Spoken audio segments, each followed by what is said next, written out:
இருப்பதை கொண்டு சிறப்புடன் வாழ இன்னைக்கு நம்மளுக்கு நாள் 14. இன்னைக்கு குழுவ தாண்டி ஹேப்பியான நாள். அது என்ன கதைன்னு போய்க்கிட்டே சொல்றேன். இன்னைக்கு வெளிய போற வேலை இருக்க காரணத்தினால கருப்பு காஃபி அடிச்சுட்டு மார்னிங் டியூட்டி கதை. இவனுக்கு என் கால்ல என்னதான் இருக்குன்னு தெரியல. ஒண்ணு கால கடிக்கிறான், இல்ல கால்ல உள்ள முடிய கடிக்கிறான். அவங்கிட்ட இருந்து தப்பிச்சு வீட்டுக்கு வந்து எப்பயும் போல 4 ஒயிட் பெட் வித் 3 முட்டி அமைக்கினேன். இந்த 2 சட்டையில எதை போறதுன்னு ஒரு பெரிய கன்ஃபியூஷன். இதுவா அதுவான்னு ரொம்ப நேரம் யோசிச்சு கடைசியில உன தூக்கி மாட்டீங்கன்னு. இந்த கலர் உங்களுக்கு பிடிச்சிருந்தா கமெண்ட்ல கிரீன் கலர் ஹார்ட்ட போட்டு விடுங்க. அண்ணனுக்கு இன்னும் கொஞ்சம் குழுவா இருக்கும்.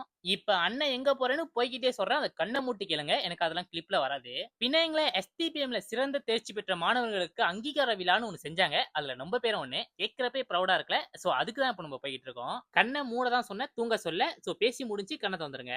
எங்க இருந்து அங்க போயிட்டு பால் தெரியாம கிருட்டுன்னு சுத்தி மணியாயி ஒரு கட்டத்துல அங்க போய் சேர்ந்தாச்சு. நாங்க தான் லேட்டுன்னு நினைச்சேன். கடைசியா பார்த்தா நம்மள வெயிட்டிங்ல விட்டாங்க. தூக்கத்துல கண்ணு ஒரு சைடு சொல்ல ஆரம்பிச்சிட்டான். நல்ல வேளை காப்பின்னு ஒண்ணு குடுத்தாங்க. அத குடிச்சிட்டு கொஞ்சம் தெரிஞ்சுட்டேன். அதுக்கப்புறமா அண்ணனுக்கு ஹேப்பி மூமெண்ட். அண்ணன் வானத்துல பறக்காதது தான் மிச்சம். இதுல கையில பேட்டா வேற கிடைச்சிச்சு.